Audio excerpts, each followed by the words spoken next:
If there is any such thing at all as intelligence and love and beauty, well, you found it in other people.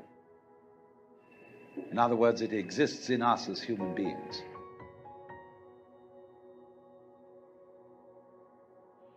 And as you explore deeper and deeper and deeper into the nature of yourself, you find that you're a rhythm doing a rhythm.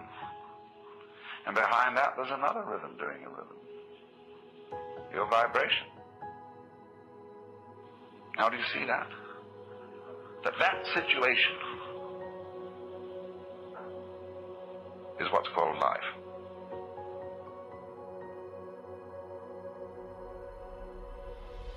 And so if you do, in the first place, feel selfish and come to the conclusion, as a result of trying various experiments with love, that you love yourself more than anybody else, the proper thing to do is to investigate your self-love, to find out why you love yourself and what you mean by yourself when you say you love yourself. For the reason is this: love is not something that is a sort of rare commodity. Everybody has it. Existence is love. But it's like water flowing through a hose. It depends in which direction you point it. So everybody has the force running. So we might say that the red end of the spectrum of love is Dr. Freud's libido. And the violet end of the spectrum of love is agape, the what is called divine love or divine charity. And that in the middle, the various yellows, blues and greens are friendship, human endearment, consideration, and all that sort of fellow feeling. But it's all the same thing. And so the thing is, first of all, to get it moving, to follow whatever kind of love you have in the first place. Because you cannot control love until you have some to control, until you have it running. You've got to get your car running before you can learn how to drive it. You will not become a skillful driver by sitting at a still car in a garage any more than you will become a skilled dancer if you simply never move your arms and legs. The first thing then is to discover what indeed you do love, if anything, and you will find there is something. Now, it's said that selfish people love themselves. I would say that that is really a misunderstanding of the whole thing, because yourself is something that is really impossible to love. There are various reasons for this, but one obvious reason is that loving oneself is as difficult as kissing your own lips. If you explore what you love when you say you love yourself, you will make the startling discovery that everything you love is something which you thought was other than yourself. Now, to trust oneself to be capable of love, to bring up love, in other words, to function, is to take a risk. It's a gamble.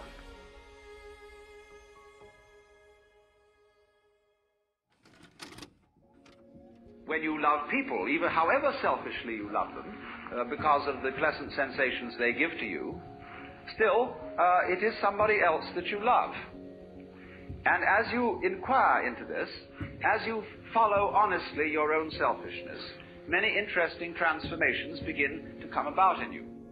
One of the most interesting transformations of being directly and honestly selfish, in the same way that, for example, cats are, is that you stop deceiving people.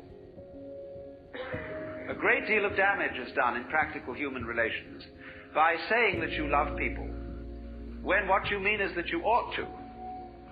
And you don't really. You give the wrong impression, and people begin to expect things of you which you're never going to come through with. Now, when you go deeply into the nature of selfishness, what do you discover? You say, I love myself, I seek my own advantage. Now, what is the self that I love? What do I want? that becomes an increasingly ever-deepening puzzle. When it suddenly occurs to me that I know me only in terms of you. See, when I think of anything that I know and that I like, then it's always something that can be viewed as other than me.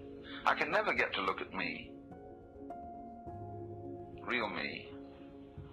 It's always behind. It's always hidden. And I really don't know it well enough to know whether I love it or not. Maybe I don't.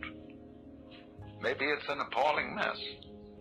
But certainly the things I do love and that I want from a selfish point of view, when I really think about them, they're all something else that's in a way outside me.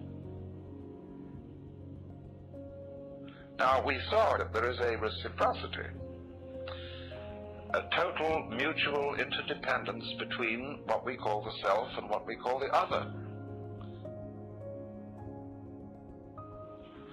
And so, if you are perfectly honest about loving yourself,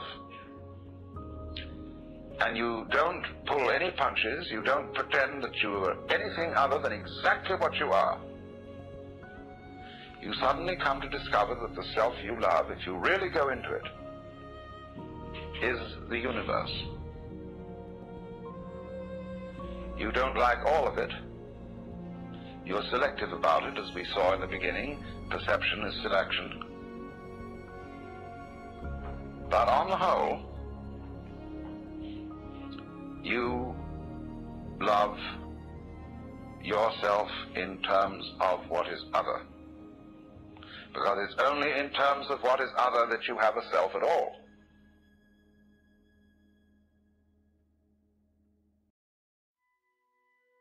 I feel that one of the very great things that C.G. Jung contributed to mankind's understanding was the concept of the shadow. That everybody has a shadow. And that the main task of the psychotherapist is to do what he called to integrate the evil.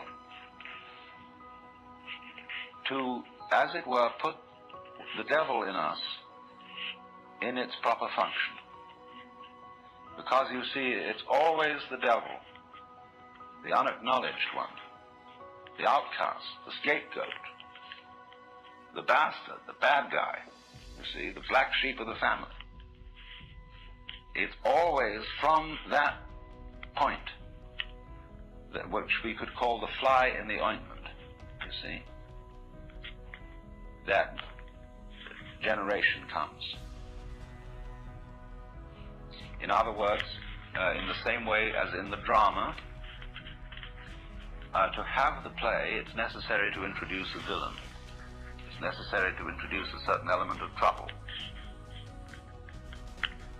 So, in the whole scheme of life, there has to be the shadow,